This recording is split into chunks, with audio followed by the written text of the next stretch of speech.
Good day mga kabersatil. Ang ginagawa po natin ngayon ay ang mga TV stand. Yan, yung matataas. At mayroong mabababa. Yan po yung para sa flooring. Diyan nakasandal po yung mga TV monitor.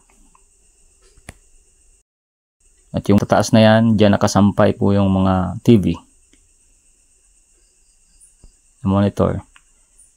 Tapos po natin ito dahil sa araw ng kinabukasan, ito po ay kailangang ma-set up doon sa venue. Ito ay gagamitin sa isang malaking event kung saan ito yung mga papatungan ng mga TV.